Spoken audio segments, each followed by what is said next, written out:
Bigfoot! What is that? Oh, there's something behind me. What is that? There's something in front of me right now. Physical form right now, and it's standing. Hello? Is that blood? No.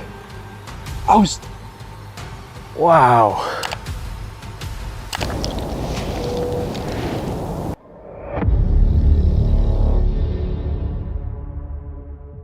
Some encounters don't begin with danger. They begin with a feeling that something is already too close. In one haunted forest, a strange figure appears high above the trees before a man is left bleeding without a cut.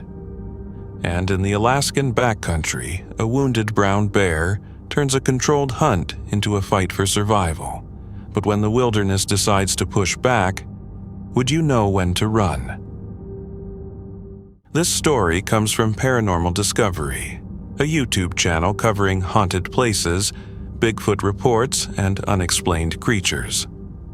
On April 17, 2025, a YouTuber enters Dagger Woods in Nova Scotia, a forest connected to one of the area's darkest legends.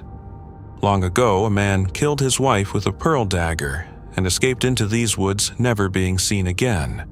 Locals claim his spirit was taken over by something evil that remained there afterward.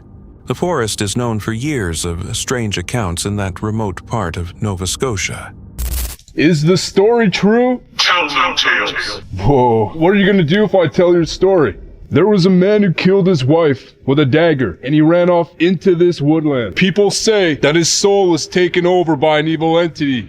Where is that evil entity right now? Is that a new, spirit or an entity? The hook is? Hello? Someone's standing there. I know it's out here. Something is in my vicinity. Look at that. It's got a round head, and it's standing about 15 feet off the ground, or floating. What is that? No! No! People nearby have reported hearing an unnatural howl, not fully human, not fully animal, carrying through the trees for a long time. Some think it belongs to the killer's spirit.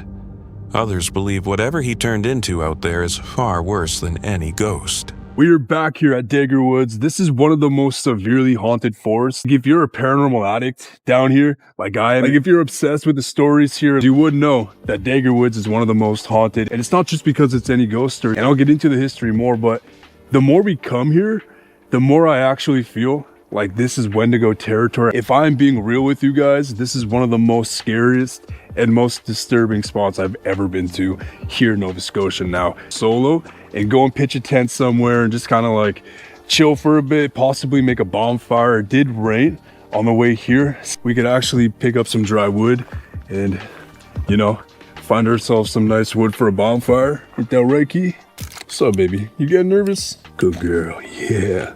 Yeah, look at you, look at you. Yo, I gotta show you guys your little sweater here. I'm gonna put your hood on, okay? Look. Oh my God. You baby Nala girl, huh? You baby Nalas? You baby Nalas? We're gonna go catch some Wendigos, okay? We're going Wendigo hunting. So right now marks the start of the Dagger Woods path. To this path once before, because we were going to a different side of Dagger Woods where we kind of entered through the corner and got into this weird swampy area, and we drove way down there. So yeah, we're back on a camping trip, got the tarp, got food. So we got a few hours until it gets dark.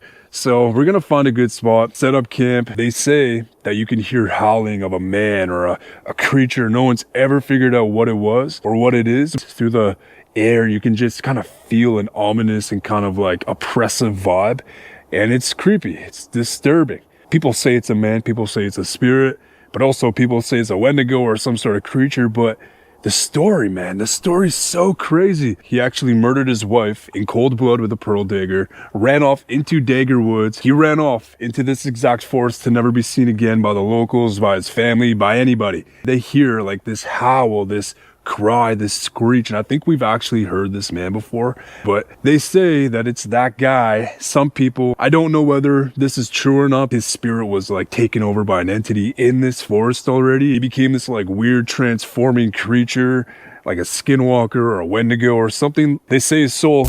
He reaches the area in the late afternoon with his dog and makes camp near the tree line.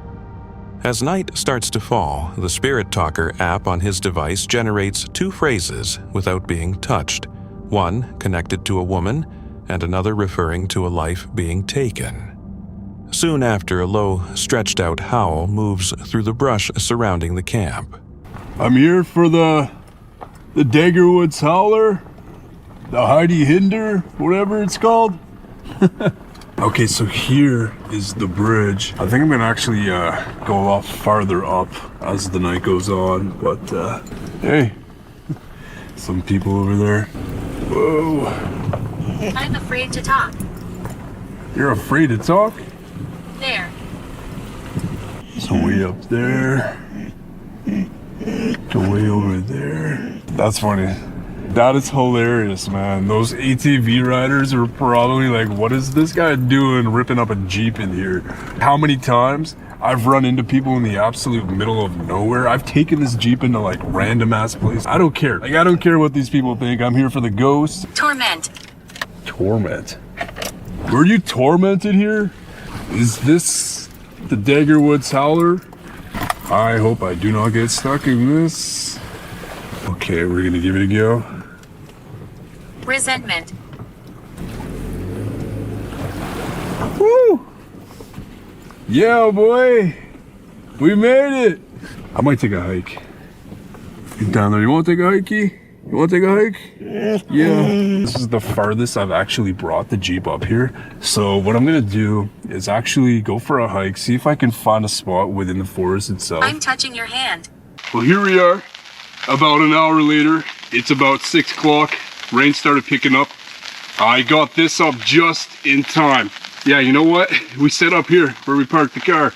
And it's pretty gonna have an issue with is gathering firewood. It's probably damp and too far long gone and waterlogged at this point to create any sort of fire. Even the ground here is a little bit mushy, but at this point, I am not getting hit by any sort of water. Yeah, not bad. Not bad, not bad. It's creepy out here though, man. Like, it really does feel like you're being stalked. Yeah, she's shaking a bit. So as of right now, it is 6:30. Believe it or not, I have 6 hours to last in this whole entire wilderness that we call Daggerwoods. 6 hours, man. I have to make it till midnight. Later that night, a hostile sound begins circling the area. His spirit bell, a small tool meant to detect nearby presences, goes off by itself. A steady, metallic squeak follows from somewhere in the darkness, with no visible source. It's beautiful. What the fuck? What is that? Holy shit, holy shit. What is that?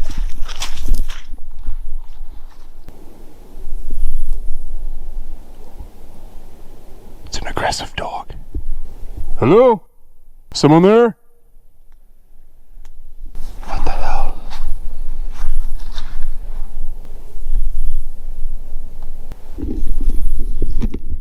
Whoa! It legitimately is echoing through the trees right now.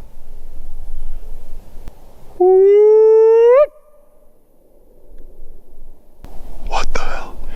That came from in here. There's something moving, like in.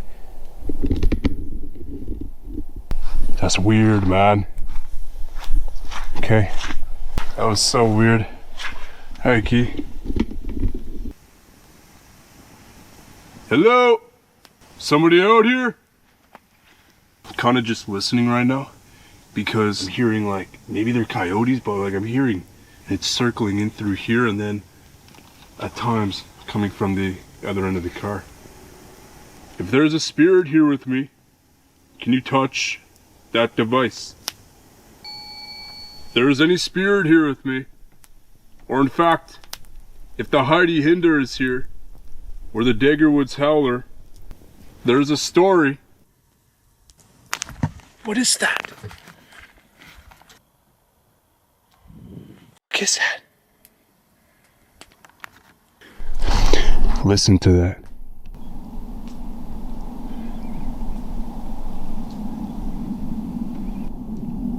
Hear that squeaking?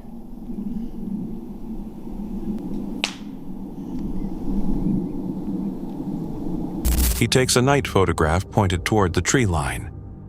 When he checks the picture, a large figure can be seen standing roughly 15 feet above the ground. It has a completely round head and no features he can recognize. It is gone in the next photo taken seconds later. He walks toward the spot where the figure appeared. On a night shot. Okay, this is gonna scare you guys. This is really gonna scare you guys. What I just captured may have been the clearest humanoid. The things that I've been seeing with my own eyes, I just caught it. What the hell is that thing, man? What the fuck? I was taking night shots like that way, kind of like where we came from the beginning. The car is facing that way. A humanoid would have been right there. Check this out. Standing tall. What in the f is that thing? Look at that. It's got a round head and it's standing about, I don't know, 15 feet off the ground or floating. Like, what is that? What the hell? And it's not in the next one too. That makes no sense. That really doesn't make any sense. Holy shit. That is physically round. Like, for real, that's not a mistake in the photo. Like, that's legitimately round. It has like a physical form right now, and it's standing. Hello? What the Whatever it is standing right up there, or it was. Suddenly, a sharp pain strikes his chest and drops him to the ground. When he stands again, he notices something on his face. Both eyes appear to be leaking blood, even though there are no visible cuts anywhere on his face. I'm gutless. Are you down here? Okay. So round 2, the vibes are even more sketchy. Can you make a sound? Can you mimic that? I mean no harm. I think my eyes are starting to like see stuff that isn't really there, or that aren't really there. What the hell?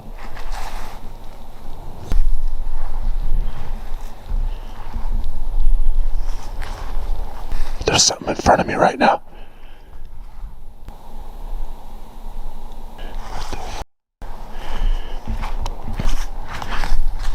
Whatever you are, you gotta leave me alone. I feel it. I freaking feel it. Are you the entity? The humanoid that I just saw? What the fuck is that? Hello? Oh. Oh. Ah. Ah. Oh. Ooh, that pain just dropped me. I think something spiritual just attacked my chest. Oh.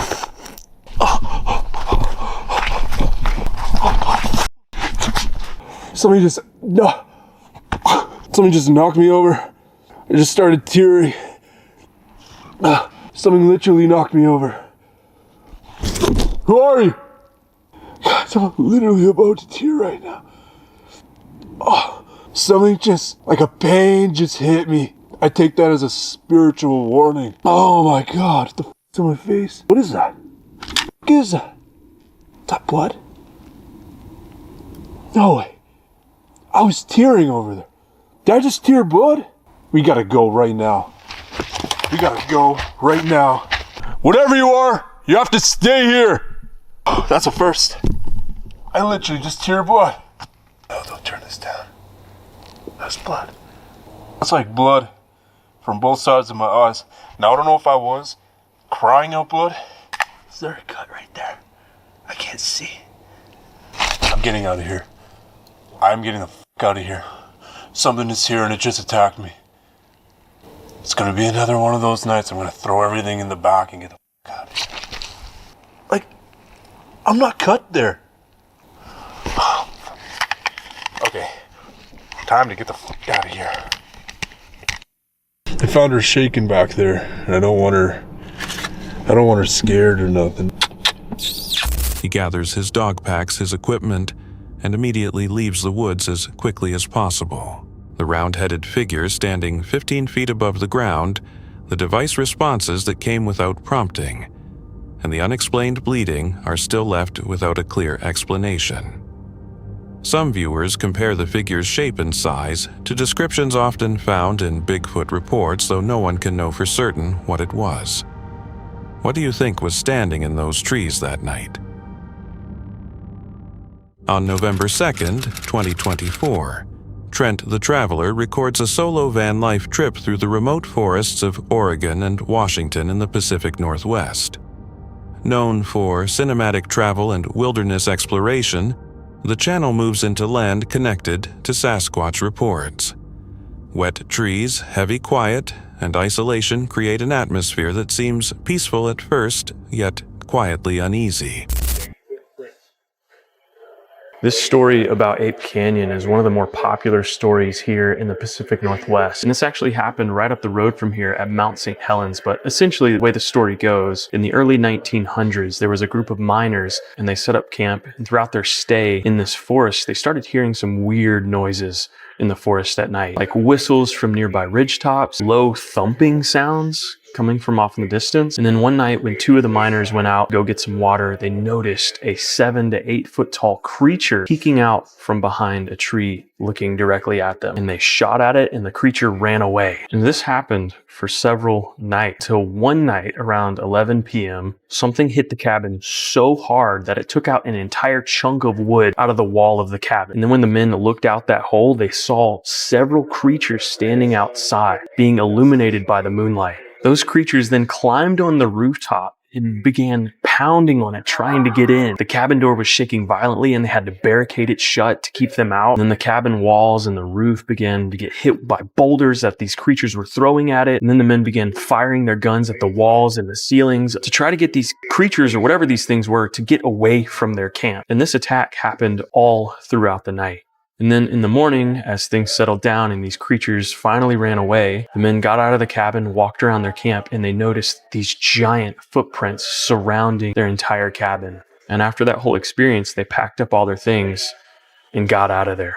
Trent starts by learning more at the National Bigfoot Center, where decades of sightings and documented accounts show a recurring pattern linked to the region. These stories never prove anything, but they stay with him as he leaves populated places behind. All right, I decided to start today off with a hike through the remote wilderness, and I specifically chose a trail that isn't very popular. And the reason I did that is because if the rumors are true, Sasquatch sightings and encounters are extremely rare, which is why they've been a mystery for centuries. And I think because of that, it's safe to assume that, like any other animals, they don't really want anything to do with us humans. So with me being in a more remote area on a less traveled trail, I feel like the likelihood of me having some sort of encounter, whether it's finding a footprint in the ground, hearing a sound off in the distance, is a lot more likely than if I were in a more popular area. And this trail doesn't really have a specific destination, so I'm just hiking for miles until my heart tells me to stop. And if I encounter something on the way, I'll try to capture it the best I can.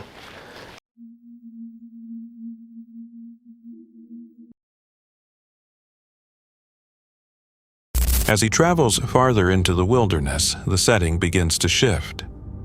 While walking remote trails, Trent describes the forest as strangely silent. No wind, no birds, and no distant movement. A stillness that lasts long enough to feel unnatural. This might be the prettiest forest I have ever seen in my entire life. Look at the floor of the forest right here. Looks like a big old carpet. I just want to roll in it. And then all of these massive tree stumps. Oh, I think this is the black mass that I saw from the trail. Wow.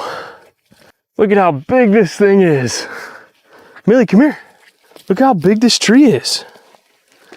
Or was.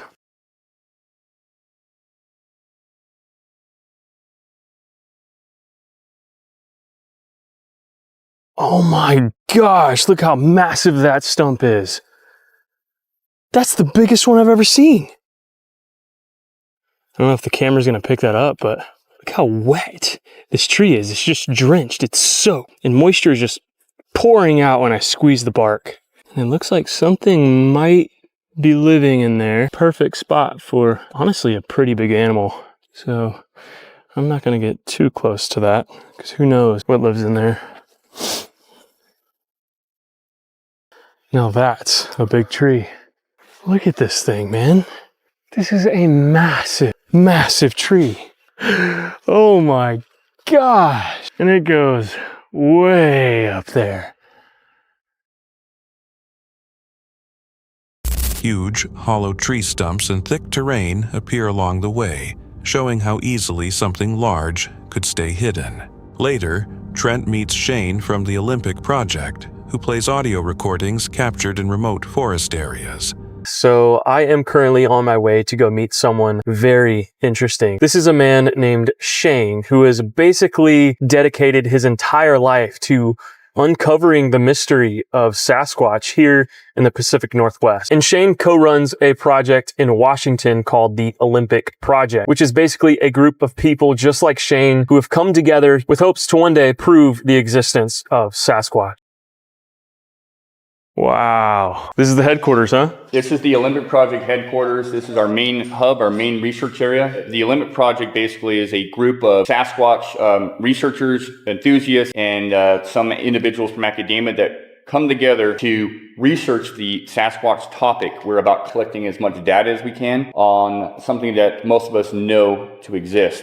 But what we have here is a collection of casts. Not all of these are Olympic Project casts. Some of these are, in fact, other researchers and investigators that have collected them over the years. Some of these are more well-known than others. We have Littlefoot here, which was casted up near Mount Rainier in the month of October during snow. This is what we, be an infant, which was found alongside some 14-inch tracks, but there was only one. So that's, one example of a really unique impression casted. So, again, you found this just like in the middle of the forest. So alone, like having a baby foot imprint in the middle of the forest, whether it's Sasquatch or not, that's strange. It is strange. Let me show you something else.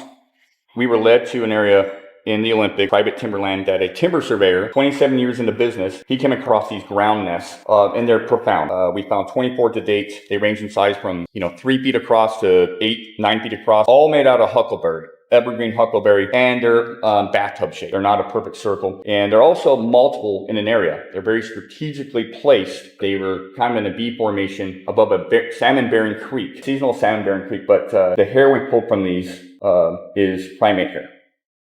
So how often do you come here? As much as possible. Yeah? I try to get out here as much as possible. So, how far away do you live from this building or this property? I live 2.5 hours away from this building here. And this is not our only area of interest. We have multiple areas, about 3 to be exact. Some down in southwestern Washington, a couple up here in the Olympics. So from what I've gathered, you specifically got this location because there was an influx in sightings or reports of Sasquatch in this area? Absolutely. So this area purchased back in 2009, and there was multiple roadside crossings along this road here and one directly on this property.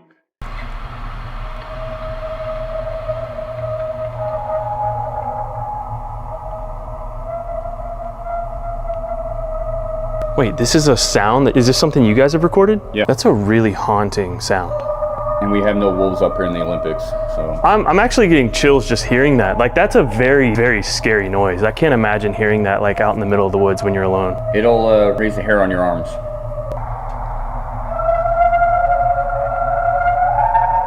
Sounds like they're singing. The backstory with these particular recordings here, and I use these for presentation, they were all recorded of February of 2020, from March through April. We placed recorders in this area because of a brand new nest we had come across. We came across something building a nest. We put the audio out there, and these are just some of the caps we got from that general area. The long, unfamiliar vocalizations do not match known animals, and even outside the woods, the sound still feels unsettling. Well, I think this is home for the night. I drove for probably an hour or so, and I found this old forest road that kind of dead ends right here. And it seems like a pretty perfect spot to call camp for the night.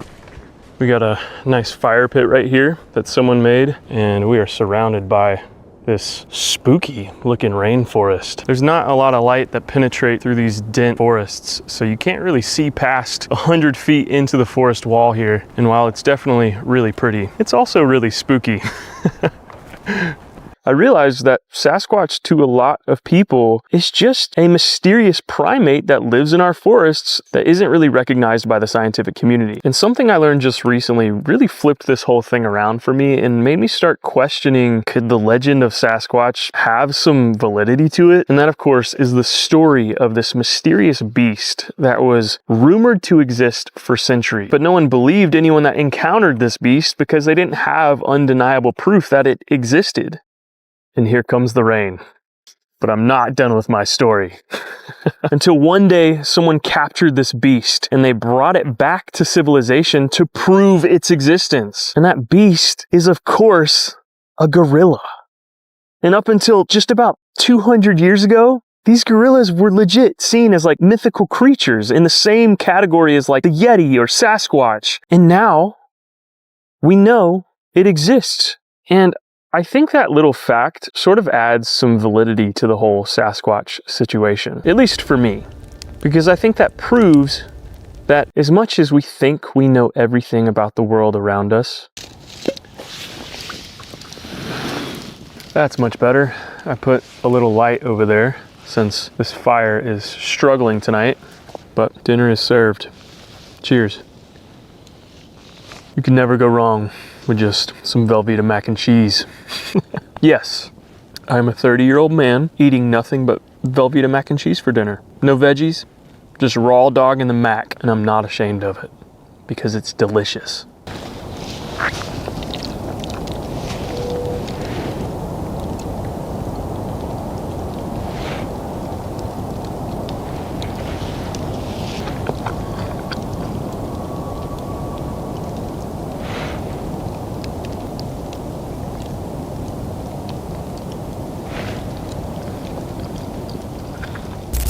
That night, Trent camps at the end of a forest road. Rain falls as darkness surrounds the van.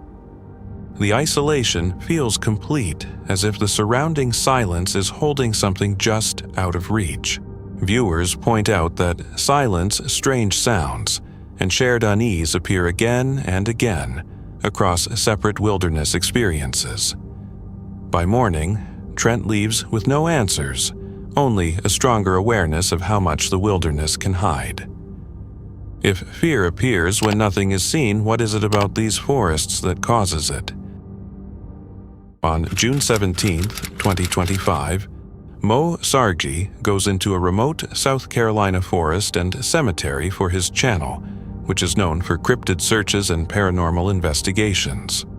What begins as ordinary filming soon feels wrong, as small disturbances seem to track each step farther into the woods. Whoa, what the heck? These are the big, these aren't dog. That's not a dog print. Look how big that is. That is like a freaking mountain lion print. That's crazy.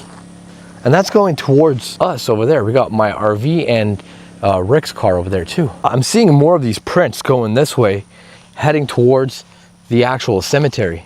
Yeah, look at that. We got more of them right here. So there isn't any cell phone reception here, but I'm still connected to the Wi-Fi from my RV. We have a Starlink in there. Let me see if there's any wild animals out here. So this area called the McCormick State Park, it's inhabited by venomous snakes. There's coyotes, foxes. There have been 2 sightings of mountain lions in this area in the last few years. And bobcats as well. Just to show you guys, I got no cell phone reception. I'm barely clinging onto the Wi-Fi from my RV. Once I get past that Wi-Fi range, I won't have any more phone use. Whoa, whoa, whoa. I don't know what the hell that was, but that did not sound friendly. It was super loud, and it was like it sounded like something dying. So I'm at the cemetery by myself now. I'm gonna go in there. There's such an eerie vibe here though. Thought I just heard someone talk. Hello? Anyone here? Yo, I could swear I heard somebody talking just now. All right, so here's the plan. I'm gonna get some drone shots. The whole point of me coming back here right now is to get drone shots, fly my drone, see if I can spot anything with it. That's very similar to the noise that I heard when I was up the road. What the hell was that? That came from down there. It's like something kind of growled at me, and then I heard some like sticks. From his first moments inside the forest, Mo starts noticing strange signs across the ground. That uncomfortable feeling follows him toward a nearby cemetery, where something unexplainable happens while he is recording with a drone. Yo, that water looks so murky. That's like the perfect spot for a Bigfoot. Now, I heard some noises coming from this area over here, down by the bank. That's where those birds got scared from. So let's go see if we can find anything over there. Oh shit, my battery's about to die. There's no way. Just to show you guys where I am right now. Literally in the middle of nowhere.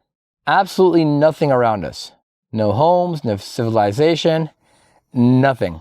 Critically low battery warning. Okay, I get it. Maybe it's the cemetery. I wonder if it's the cemetery, if there's something paranormal drawing power from this thing.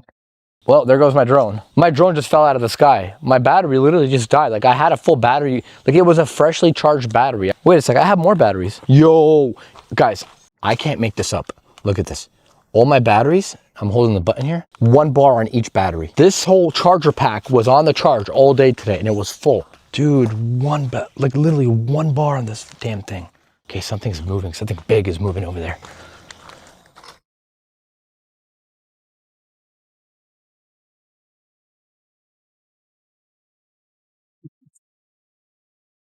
Yo, dude, there was something massive over there. I filmed it all. No way. Like massive. I left my bag there, my drone, my phone, everything is there. I'm filming in the cemetery trying to fly a drone, and it sounded like something was coming at me, and there was a loud growl. And then all of a sudden, all these birds just start dispersing, going crazy.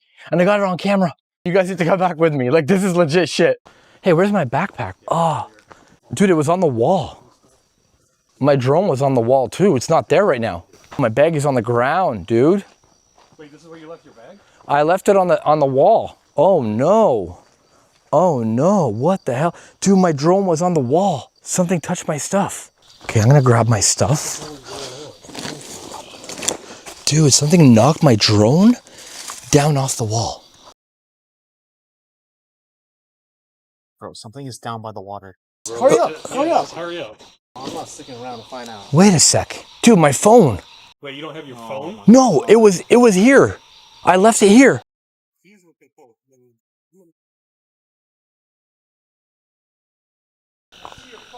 No. Dude, my phone was here on the wall. Yo, it's broken. It looks broken, bro. What you heard just now was big. That was behind you. Is it broken? No, it's not broken. Hey, y'all want to go by the water and go check? Yeah, let's go check. Yeah, let's go check by that water. There's absolutely nothing here whatsoever. At all. You know what the weird thing is? What? Frogs aren't making noises anymore. So something did disturb it. I wonder if they know that we're here. There's nothing, there's no animals. Even though it is fully charged, the drone abruptly loses power, spinning out of control before falling directly into the forest because of a sudden battery failure. While looking for the device, Mo unexpectedly hears movement behind him. The tension rises immediately. Then, with no warning, a sharp crack echoes nearby like a heavy branch breaking under extreme pressure. Fear takes over. Mo runs, leaving all of his equipment behind. When he comes back to the area with his friends, the scene is different. The items he left behind are no longer where he dropped them, but spread out and disturbed as though something touched them after he escaped. With no reasonable explanation, the group decides to keep investigating after dark, a choice they do not expect to lead into an even darker series of events. Welcome. I hope that's Bigfoot hunting equipment you got there. Yes, it is. Originally was a creek burial ground, right? Indian, Native American. This whole, they bury their dead in a mound. They create a mound in centuries. And Oh, something just touched. Do I have a boat on my back? No. I didn't mean to interrupt you, honey, but something just touched me on the back. Uh-oh. I thought it was real because it felt like a hand just came up right here, touched me right there. Right on her back. Wait. What? You're kidding me, right? What? Something literally touched me right here. Seriously? Yeah. And it was like, it felt like that. I've got a phone in my hand and I've got my camera. It wasn't me.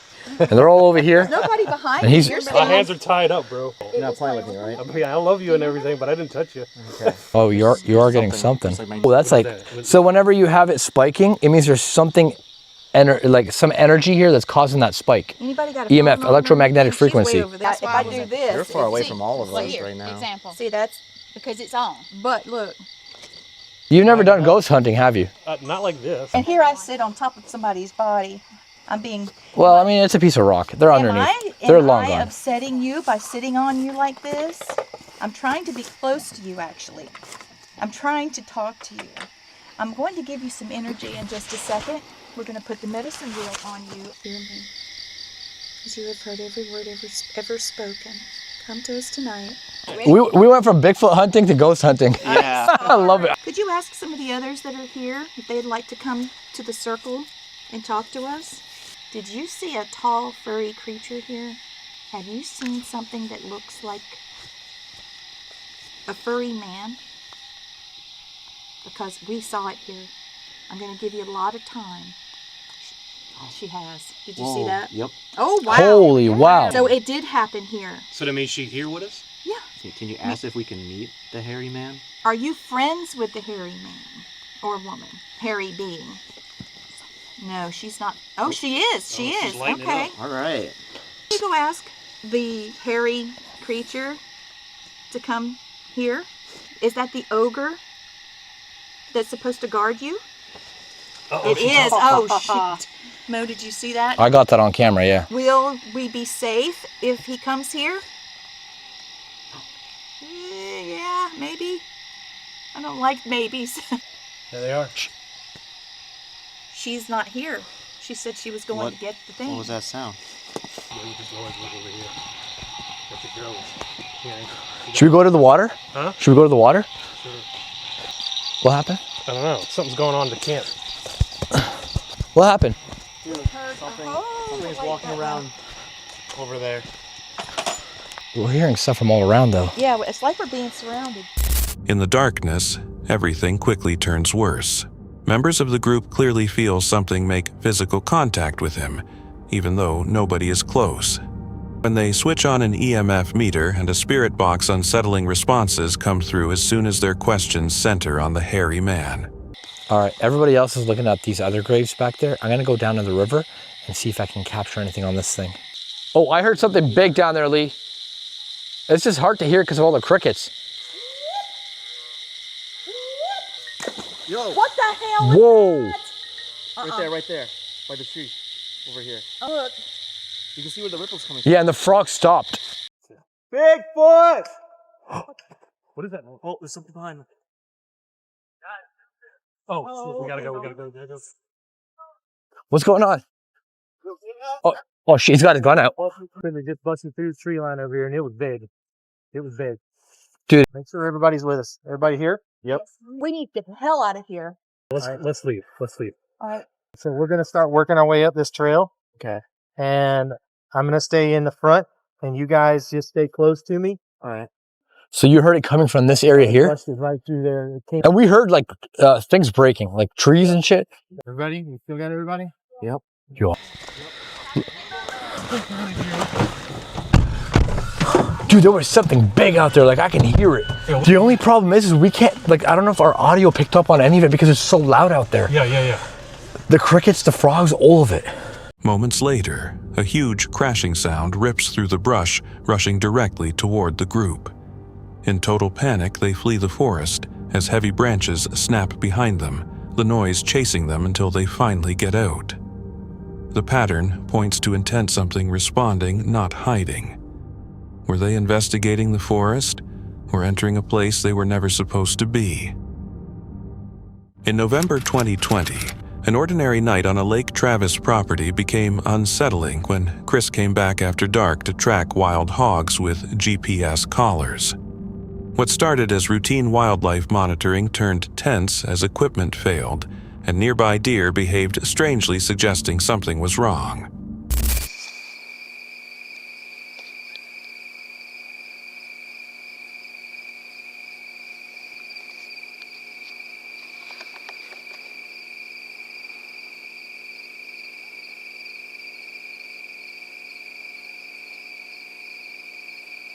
Those deer were trouble for us. They saw us because they were about 90 yards maybe away from us. So they were snorting and alarming. There was a pig on the feeder and I didn't record early enough, but the second those deer started to alarm and snort, that pig immediately ran away. At this point, he's somewhere behind those trees.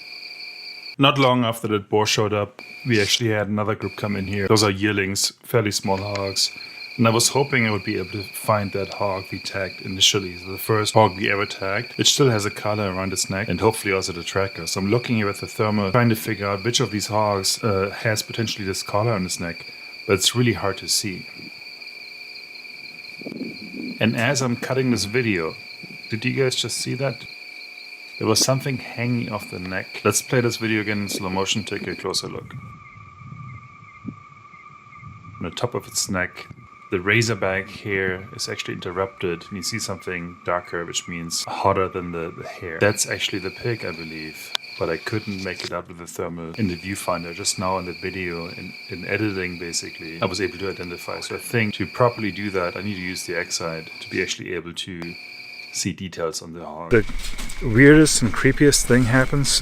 Chris and I walk back up from this boar up the road, and all of a sudden in the sky I see something like long, like several inches long. You know, obviously way up in the sky, basically, airplane height and these kind of things. I thought, is it maybe a power line and something, is reflecting off that power line? But it just looked way up there. Couldn't be a power line. So I record this thing, and Chris and I leave some interesting commentary, because at this point we don't really know if we're going to be abducted here in a second and aliens do some weird experiments to us. So it was definitely creepy.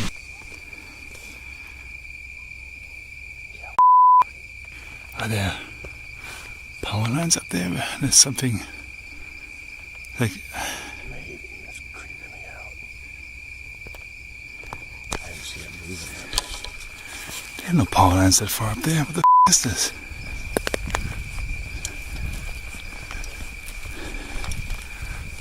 I mean, it looks like Santa Claus in this. What the hell is this? Then I also remember those Starlink satellites, and I recently read in the news how close to each other they are, and they're actually quite disturbing to astronomy photographers and people like that, because it is such a giant constellation on the sky. And I think sure enough, those are the Starlink satellites. First time ever I got to see them. I don't know how often that happens or how often you can see them, but it doesn't come through the video as good because it was just a one video, but you can see it.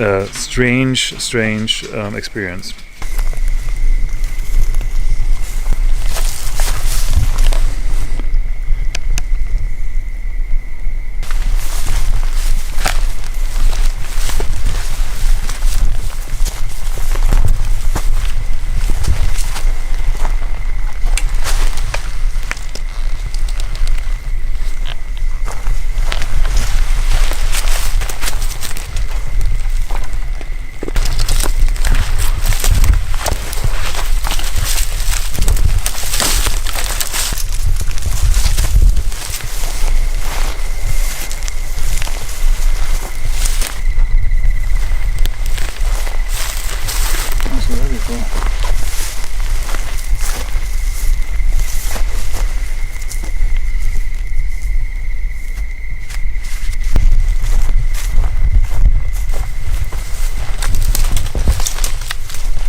Suckers.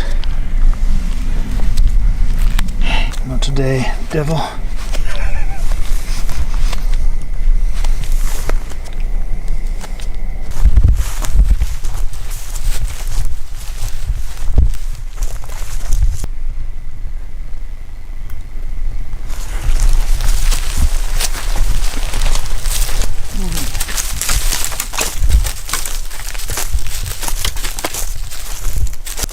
Finding some of that ghost ball I was always looking for. It's the random. That is so random.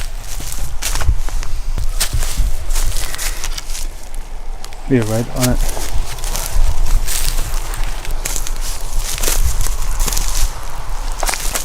Sure enough. Holy crap. Sure enough.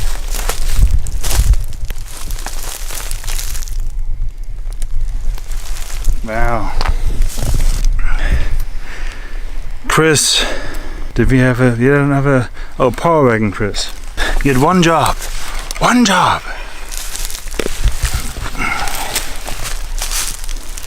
For America. Man, it looks rough. Just one night.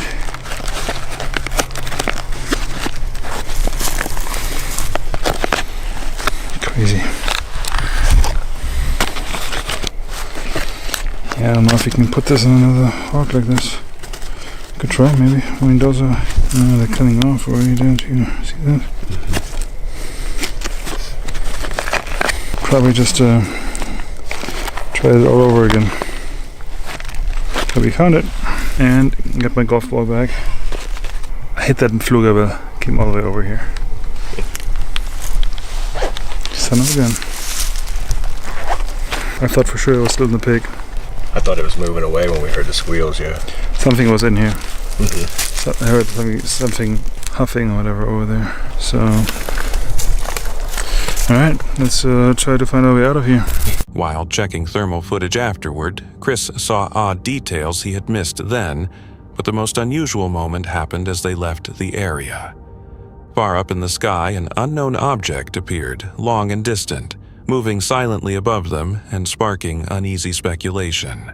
A practical explanation points to Starlink satellites for the lights, while stress, poor visibility, and thermal distortion could account for the earlier anomalies. Still, the combination of failing gear, frightened wildlife, and a sudden sky phenomenon makes the experience difficult to ignore. Were these unrelated coincidences piling up or signs that something genuinely strange was happening out there that night?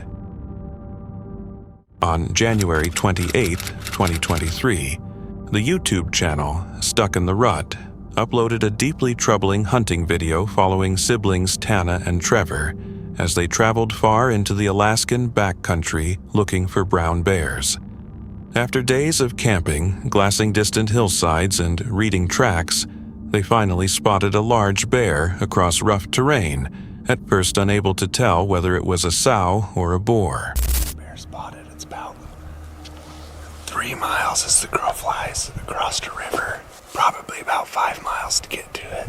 Haven't really been able to see what it is yet. It might be a big sow, or it's possibly a boar too. It's a pretty good sized bear, but yeah, not sure if it's a boar or sow. It's working its way up.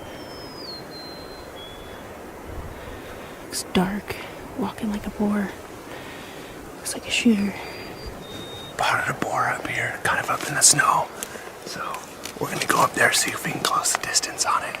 It's kind of right. We're good on wind right now, but typically the wind kind of comes off the ocean. Probably won't be too long before it switches up that way, but we're gonna try and close the distance. Hopefully it's just taking a nap up there, but he's moving some ground fast. Worst case, I saw him go in that snow patch and we can see how big his track is, you know, and he went behind that hill. If anything, that hill I just looked, that hill drops into that next basin. So even if we have to chase him up over into that, do you think we need he can always come out that way. Snowshoes would have been it's a bad idea to not bring this. I thought about it too. I was like, maybe I should bring those. Yeah. I think it's like 900. Do you want to try? I can't get a close enough read on him for it to even be close to being able to get some good video of him.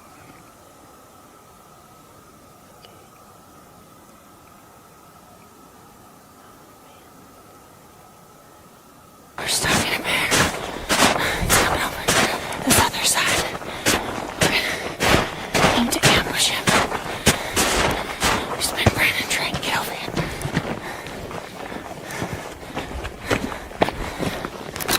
We dropped our packs. We're going in.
eyes on where he went or any of his tracks. It's pretty gnarly up here. There's all of these peaks have big, 50 to 100 foot cornices on them, so it's a little bit freaky. You don't want to be hanging up on a cornice. As the bear kept moving uphill through the snow, they chose to move closer, carefully weighing wind direction visibility and the long approach needed to reach it. The situation quickly grew more dangerous. Deep, snow-sharp ridges and huge cornices hanging over the mountainside made every step uncertain. After spending almost the whole day tracking, they started preparing for a shot as the bear climbed higher, pulling them farther up the mountain. The bear moved a good mile probably further up Death Mountain, so we're about to see if we can make it up there. There's another sow too, just kind of rounded the ridge top. It's a really big sow, but again, it said no sows allowed, so to the top we go. So we're about halfway up this mountain now. It's a steep one. Hannah is one crazy woman, let me tell you. Don't know how she talked me into this.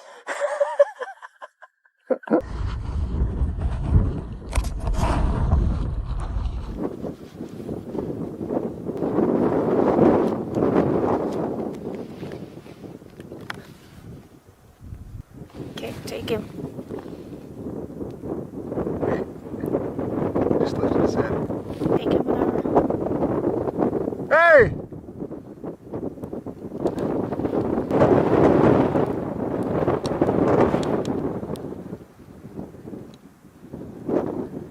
Hey!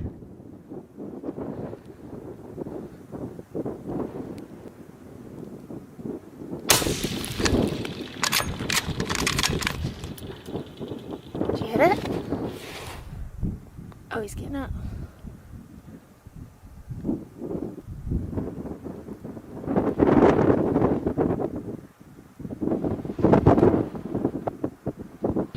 Here we go.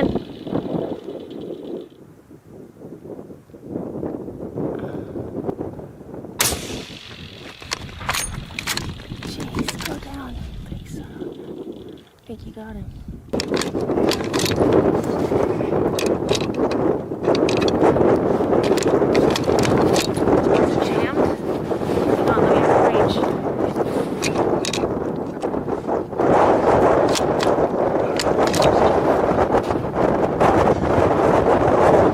Still won't work for some reason. What's going on?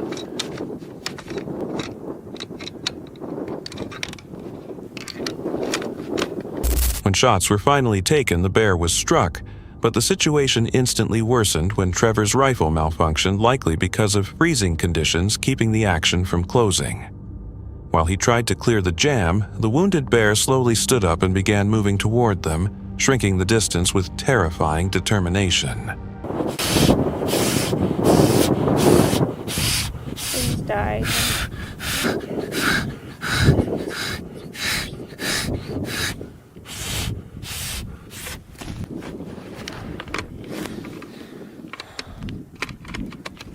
What in the heck is going on? Did you get a good shot? I don't know, but I don't know why this thing will not go in.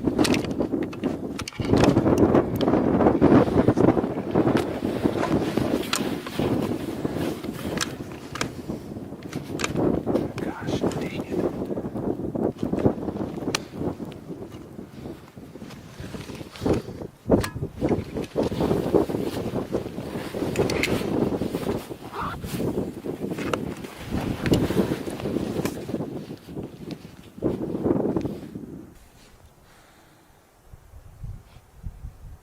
Spit out blood.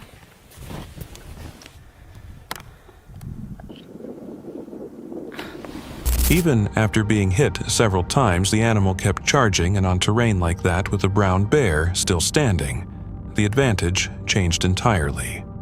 As the distance closed to only a few dozen feet, they dropped their gear and ran no longer thinking about filming, only surviving in a place where mistakes become deadly. As they fled downhill, the bear continued after them, leading Tana to briefly record what could have been a final message explaining the attack and their escape.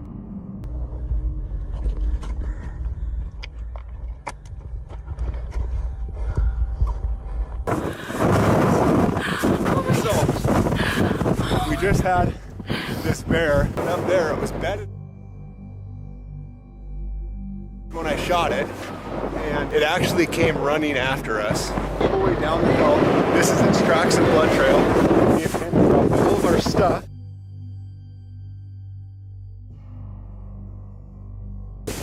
We got down, took off running down there. 10 yards.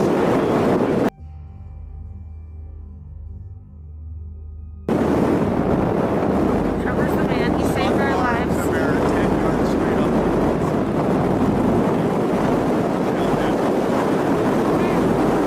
With only a few feet between them and disaster, Trevor managed to fire one last round, finally stopping the bear, fatally. In hindsight, this encounter shows how quickly a controlled hunt can collapse because of weather, terrain, or gear failure, and raises the question of whether the outcome came down to experience, instinct, and luck, or whether it stands as a harsh reminder that even after multiple rifle hits, nature can still fight back with terrifying force. That's it for tonight. Which moment creeped you out the most? Drop it in the comments. Have your own story? Share it with us, and stay tuned. The next one is even darker.